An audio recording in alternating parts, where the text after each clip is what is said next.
A tough loss for the Broncos as they fall 17-16 to the Cleveland Browns, and their playoff hopes are all but dashed. Hello, and thank you for joining us for the Broncos live post-game show. I'm Phil Milani alongside Andrew Mason. Matt Boyer will join us shortly with some reaction from inside the Broncos locker room, and we'll also hear from head coach Vance Joseph. But Mace, nothing ever quite went right for the Broncos tonight. No, not from the start. We heard all week about how they wanted to get off to a fast start, and Cleveland jumps on them right away, and the Broncos offense struggles right away, going backwards on its first two series. And Cleveland is in the middle of that sandwich with a touchdown from Baker Mayfield to Brashad Perriman. And the Broncos did find their footing eventually, but it just seemed like from the start they were a little off kilter. They couldn't get the ground game going, and as I mentioned pregame on DenverBroncos.com, Denver is 0-5 when their running backs don't get to 100 rushing yards, and they only had 31 today. Yeah, tough day for the Broncos offense. Never quite got going. Let's check out the highlights, show you how the Broncos fell tonight to the Cleveland Browns. In the first quarter, like Mace mentioned, the Broncos down 7. Case Keenum finds the end zone with his feet, a 13-play, 88-yard drive. It's 10-10 in the third quarter. Adam Gotsis gets to Baker Mayfield. It's a fumble, and Derek Wolfe is there for it on the ensuing possession. Tim Patrick, what a catch here. He finished with 5 for 65, and that led to a Brandon McManus field goal. The Broncos were up 13-10.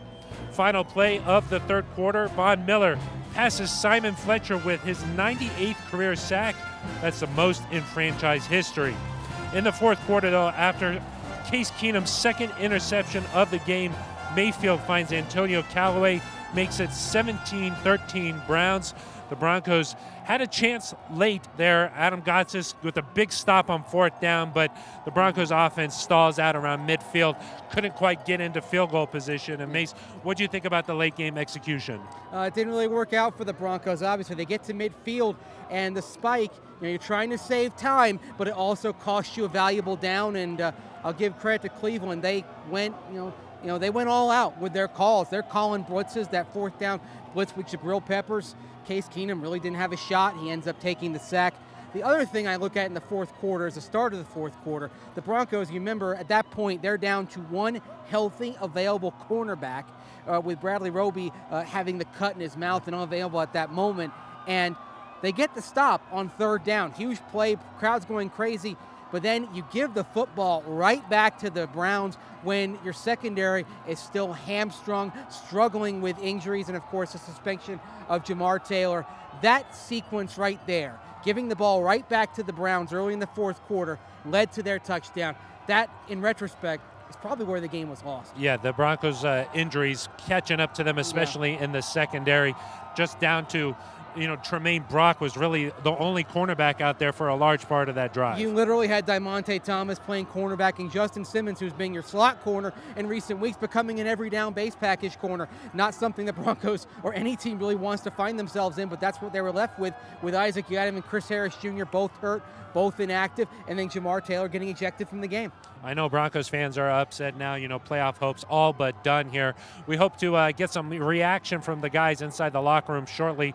Mace, we heard this week that the Broncos were hoping for Case Keenum to take some more chances, but his 2 interceptions tonight really costly. Yeah, and the downside of being aggressive is that you put yourself at greater risk of giveaways. And during the Broncos' previous 5 games coming into tonight, they were 3-2, and Case Keenum didn't have any picks.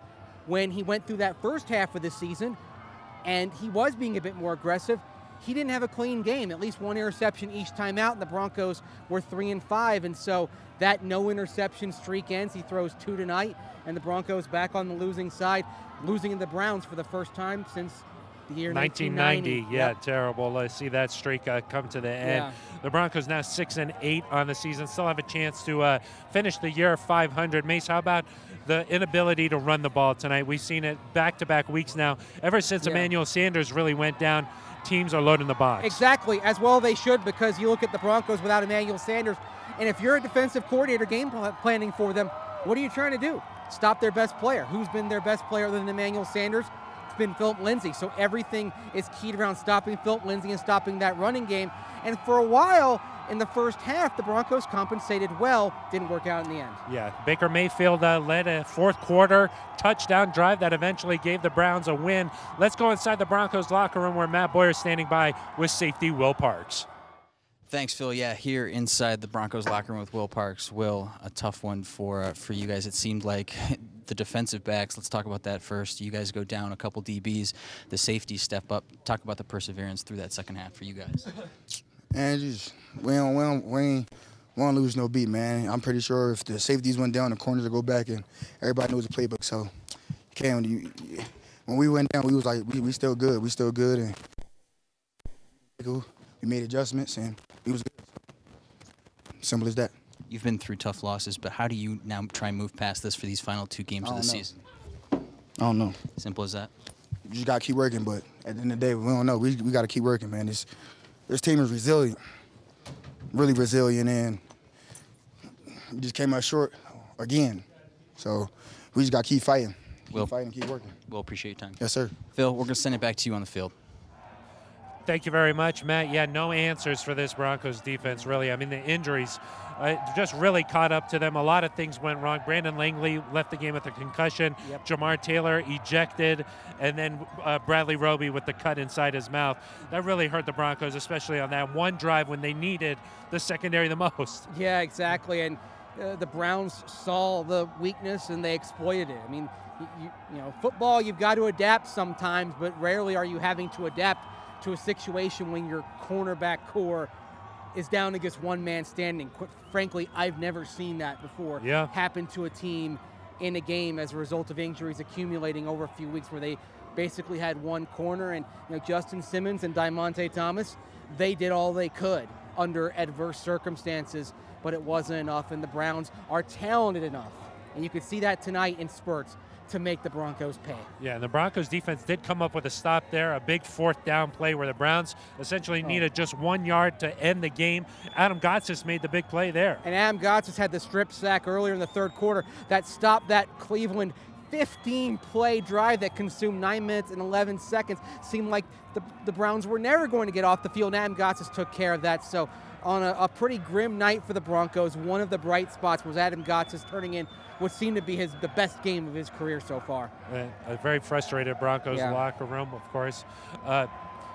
Let's toss it back inside there where Matt Boyer is talking with Devontae Booker. Matt, take it away. Thanks, Phil. Yeah, back in the Broncos locker room with Devontae Booker. It just seemed like that second half, you know, momentum stalled a little bit. What did you see out on the field from the offense? You know, like we just struggled a little bit, and you know, but you know, we still just had to pick them up and get our offense out of tough positions, and you know, just make plays at the end of the day. And you know, we just came up short with that tonight. For these next couple games, what are you guys looking to accomplish? I know that this was a tough one. I know you've been a part of tough losses, but this one stings. Just getting better each week, I guess. You know, we say it all the time, but it just got to happen. We just got to get better each week and play better football. Buck, appreciate it. Thank you. Phil, we'll send it back to you on the field.